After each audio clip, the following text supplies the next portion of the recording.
Joining us next. Carrie and Tommy. Carrie and Tommy. She is Australian music royalty. Yes. She has a new album out, and just saying her name will give her a better introduction than we ever could. It's Tina Arena. Welcome. How you going? Hi, Tina. Hi, Tommy. How you going? Hi, Carrie. It's so nice to see your face. Yeah, look, I'm okay. I'm pretty good, actually. Yeah, pretty good. Yeah, good. Got a #1 record in the iTunes chart. Got to be happy with that. So I'm pretty happy. I'm pretty happy with that, with no major record label behind it. It's kind of. Do you go really in cool. like? What are the when you're going into that? Is that the aim? Like, what were your thoughts going in about where you get to? Carrie, I was just happy if it went in, full stop. Wow, You know, and for it to never go #1, that's crazy. It's fantastic. Yeah, no, I didn't expect it at all. So I said, "Show me that." I don't believe you. So I saw it, and it's like, wow.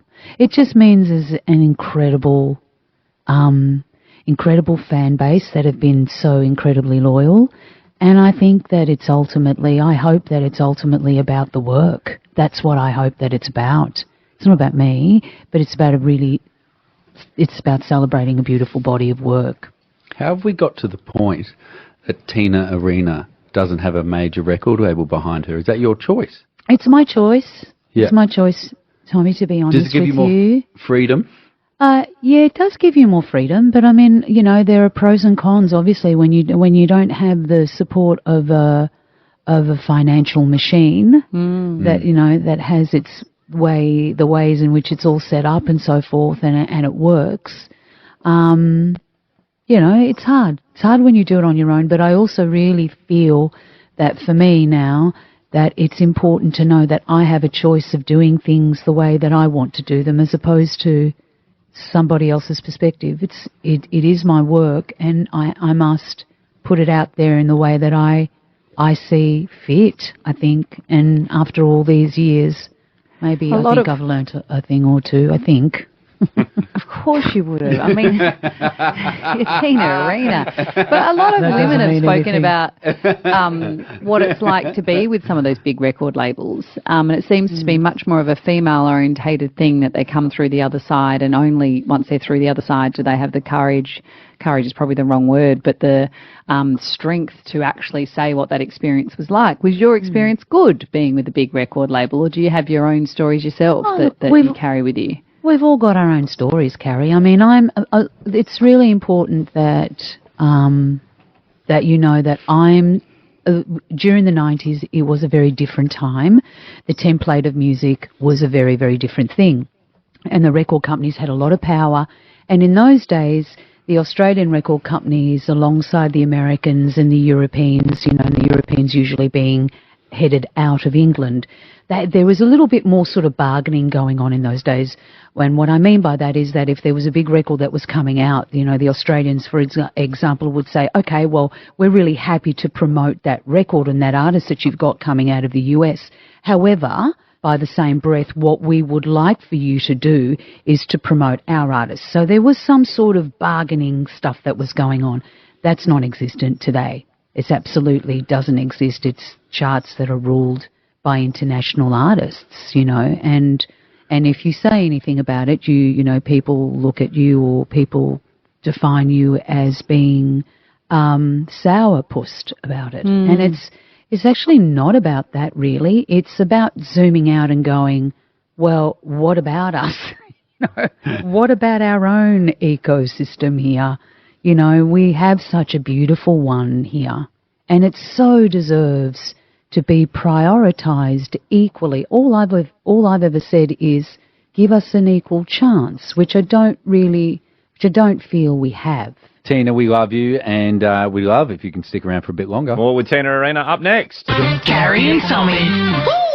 Tina, your staying power in the music industry, it's almost unrivaled. But looking back now, was there ever a decision that you look back on now that you were forced out of or into that you think was very, very defining in your career, from a management record label you having to do what someone else wanted you to do, that you think should have been different and could have been different for you? 2001, I think, or 2002. my third record. I was signed for a 5-record deal, and I had presented a third record called Just Me. And I remember putting my heart and soul into that record because I really felt like I was turning a corner as a songwriter. I just thought, I think I'm starting to come into my own. And I'd presented them this record that was produced, half of it was produced by Nile Rodgers, who at that time, when I mentioned I wanted him to produce the record company sort of said, he's such a has-been, which I thought was hilarious. And the other half was produced by Peter John Vitesi, who's a Scotsman. And the album was so beautiful, and I remember being told that they didn't think that there was anything commercially viable on it. And I remember that time, and consequently I was fired from the label. And I didn't quite understand after about 3 or 4 million sales around the world, maybe more, and I thought, why would they be firing me now? Like, when I've actually got runs on the board. So I was totally perplexed by that, and it sent me into an absolute spin. I think it was the first time I probably experienced depression, where I just went, I don't get it. I just don't get it. Symphony of Life was on that record, another monumental song called Woman. When I do it live, people absolutely freak out.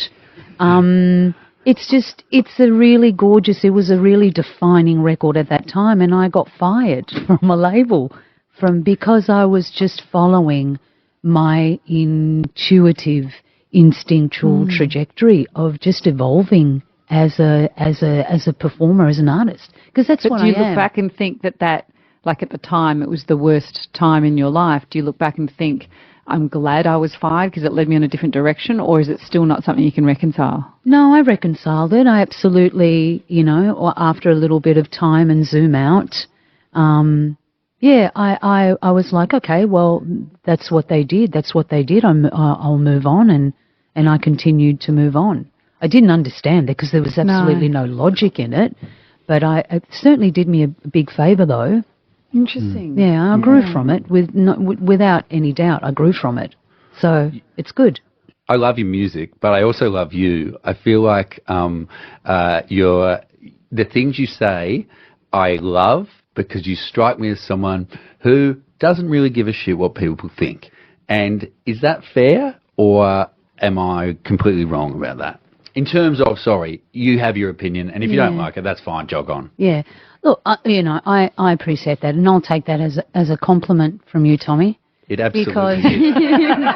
It absolutely is. I'll take it as a compliment. I think because when you grow up as a kid on TV, and I think that the both of you will be able to appreciate this, when you are a child, and I mean a child, you've got children this age, when you're 8, you don't know what life is about. All you know is that you've got this extraordinary desire and you're doing your dream job. So as a part of that, you learn to make people happy, because you don't want to disappoint people. I spent many years thinking about others as opposed to really thinking about what I really thought, and my thoughts were so different.